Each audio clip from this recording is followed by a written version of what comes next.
It's your boy NK24 over here. We're going to be talking about the different sources, actually, the different sources for investing in yourself. So, we're still on the topic on how to invest in yourself. So, we spoke about the importance of investing in yourself. We spoke about setting a target of what skill you want to actually target.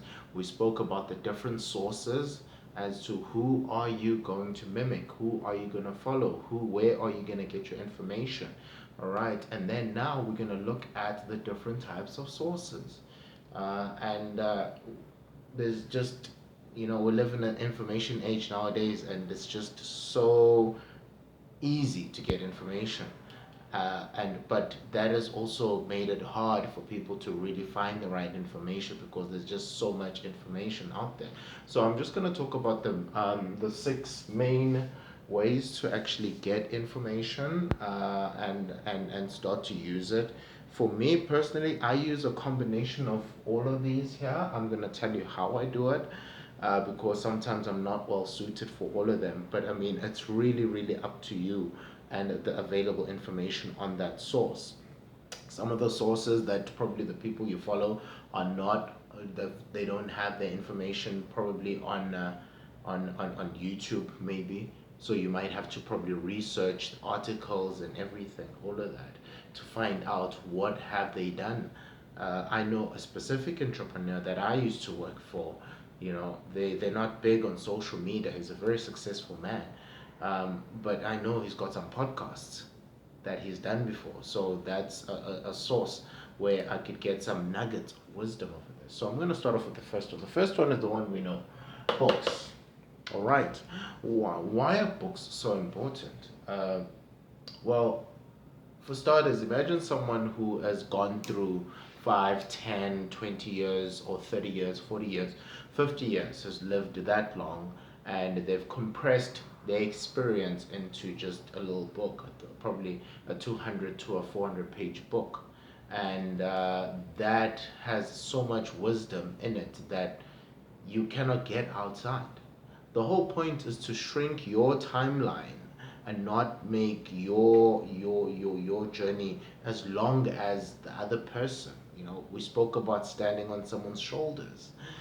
Books are a way of standing on someone's shoulders, and it really, the nice thing, I think, what one author once said that they prefer books than audiobooks because a book is like a blank canvas.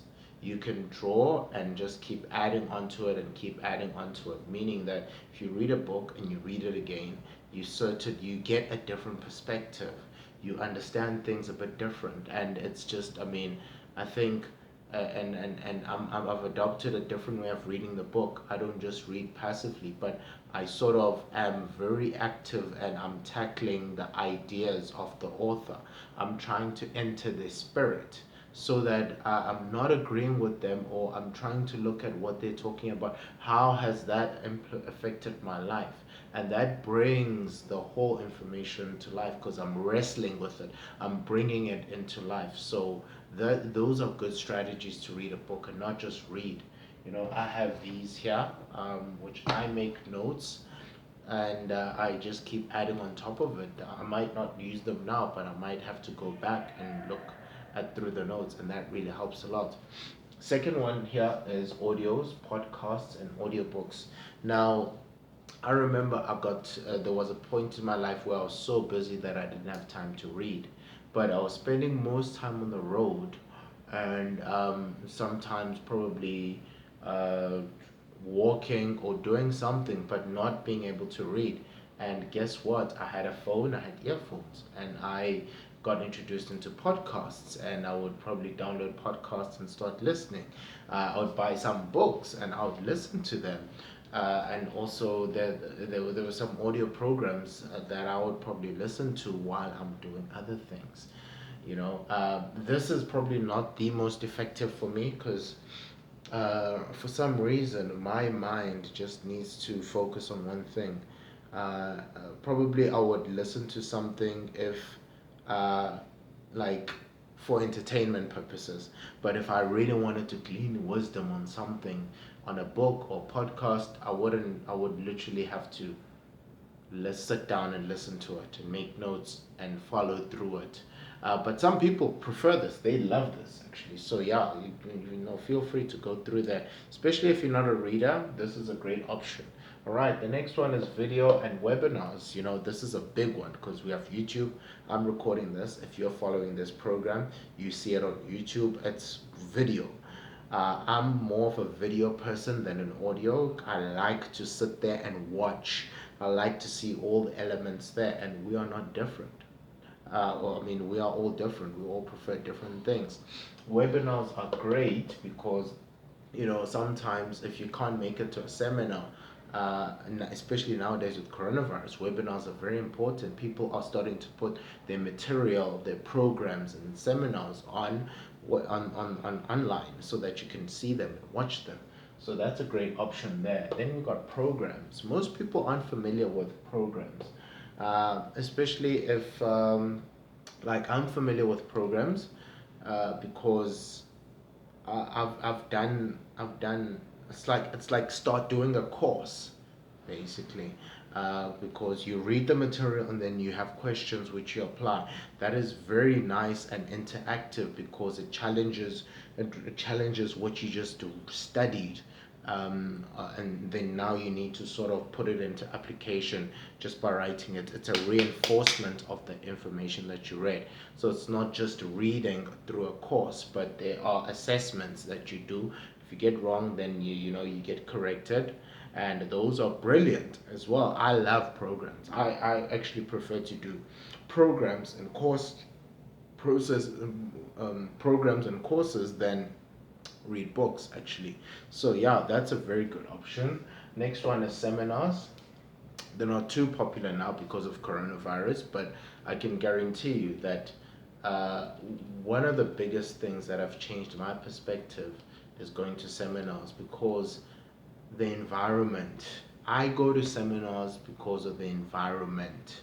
The people get you jacked up and excited, and when you see other people on the same trail as you get freaking pumped up and excited. It's just, you know, incredible, and that's what seminars are really really good at. And we're social animals, and we tend to receive the information much better if we are watching the person face to face, and even better if we have an opportunity to ask questions when they pop up. That's even a great opportunity to get the information.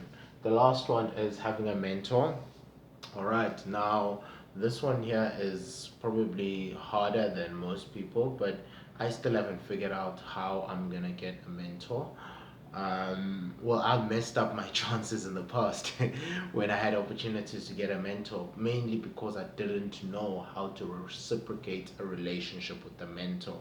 It's not nice to always just be taking. It's always nice to also give back. You know, something that's going to benefit them of their time, not money, because chances are you can't afford them. You know, so yeah, but I mean, mentors are really good because they get to look at you and tell you, don't waste your time here. You are good at this, focus on this. You are weak at that, you need to fix that.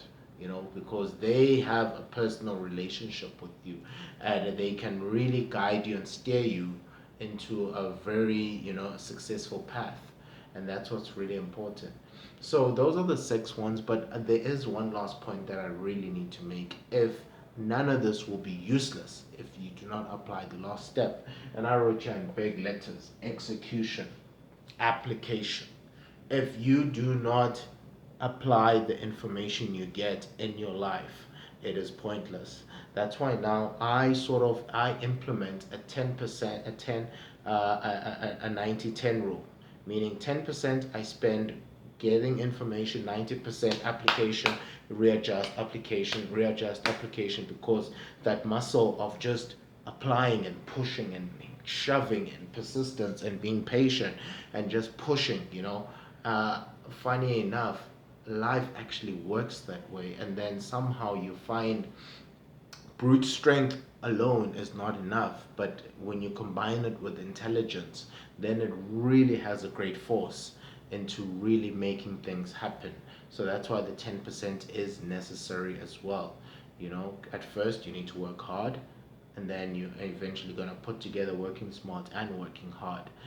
With what I'm doing, all of my videos right now have got low quality, but what I'm doing is that I'm pushing quantity and pushing quantity.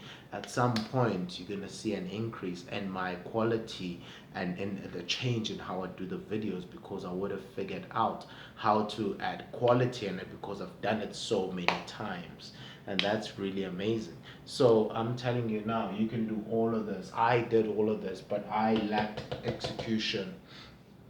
Nothing happened. Like literally nothing happened. I had poor results.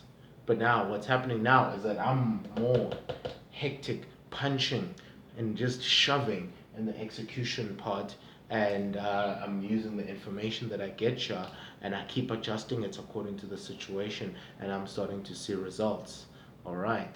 That's what it is. All right. So that is these sources here. Make use of them, but remember to apply the information and see if it fits in that scenario that you're in. Otherwise, my name is NK24. Thank you so much for joining today's video. If you have any questions, please post them below. If you like the channel, please subscribe. I want to achieve wealth. I don't want to do it alone. It's boring to do things alone. I want to have you join me on the journey, and let's go there together. All right. Thank you so much, and I will see you on day 12 tomorrow on the Wealth Creation Challenge. Goodbye.